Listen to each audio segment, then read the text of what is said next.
I'm bored and I cannot be bothered thinking of anything to draw, so let's ask ChatGPT.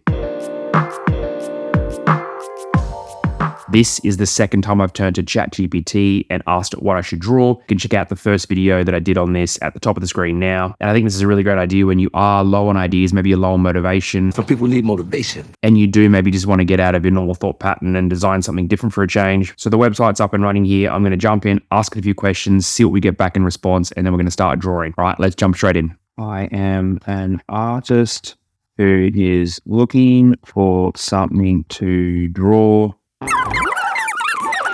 Imagine a character who travels through the vastness of space, exploring distant galaxies and discovering cosmic wonders. Not super inspiring, not really what I want to do. So I'm going to jump in, ask it a few more times, and we'll see what we get. 2 very boring minutes later. All right, I think ChatGPT has suggested something that I really like. Looks like we found something. Animals in unusual settings. Sounds good to me.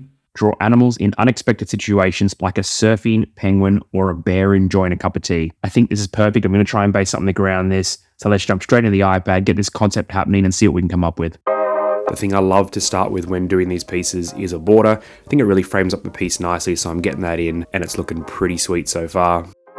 Next up, choose my color I'm going to sketch in, and then we're going to pull those sleeves back and get to work. Here I start with the basic shapes of the rat that I'm drawing. From here, I'm just going to really start refining things as I go, start building my overall outline. And at this point, kind of liking the direction it's going. This video is sponsored by Few and Far Studios. Few and Far are a Brisbane-based fine art, print house and creative studio. Trusted by artists and brands worldwide, use the code ROCKETDESIGN at checkout for 10% off your order.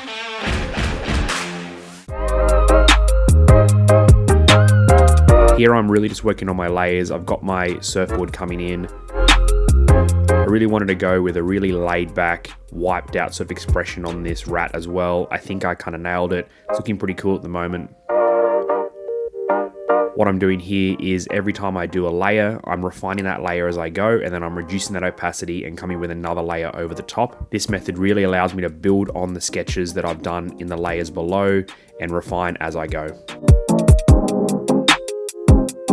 Definitely didn't wake up today thinking that I was going to be drawing a rat surfing, but hey, here we are, and I'm actually really kind of liking this piece. It's different, it's definitely not my normal style, but it is testing me and making me think outside of the artistic box I usually put myself in. Layers building all the way up to the outline. Here I'm using the studio brush. Absolutely love this thing. It's under the inking category if you do want to use it. This brush is great. It allows you to come all the way down to a really nice taper, and it's what I do a lot of the outlines for a lot of my pieces with.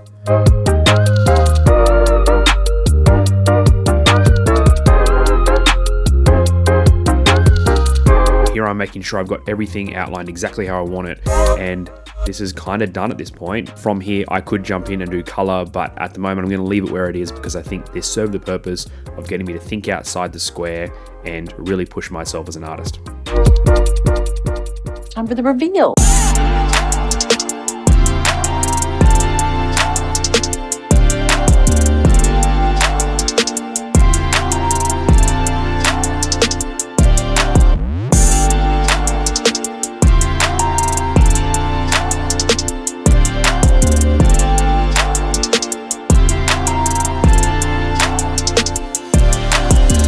And there we go, I'm done. Did I wake up this morning thinking I was going to be drawing a surfing rat? Definitely not. Will I ever draw one again? I don't know, probably not. But was this a really great way to get outside my normal artistic box that I think myself and a lot of other artists put ourselves in all the time? The answer is definitely yes. I actually had a lot of fun drawing this. This is a style I'd like to explore more in the future, and by no means is this piece complete at all. I've got to the outline stage and I'm pretty happy with that at the moment. And this is really where I do see the beauty in something like ChatGPT, asking it questions and really not knowing what those answers are going to be and being surprised by them and just giving yourself over to that process, saying, hey, tell me what to draw. Maybe you do have to ask it a couple of times. Maybe it just gives you a bit of inspiration, maybe a few topics, and you can combine those as well. But yeah, at the moment, this is looking really, really cool. This was a fun art project. This is the second time I've done this. I'll definitely be doing it again. If you do have any tips or questions you'd like me to ask ChatGPT in the future, please let me know in the comments because I always love to hear from you and I always want to improve what I do in this channel moving forward. Having said that, make sure you hit that subscribe button down below. It doesn't cost you a single cent, but it does help me continue to grow this channel and bring you these videos each and every week. Thank you so much for watching, and until the next video, I'll catch you then.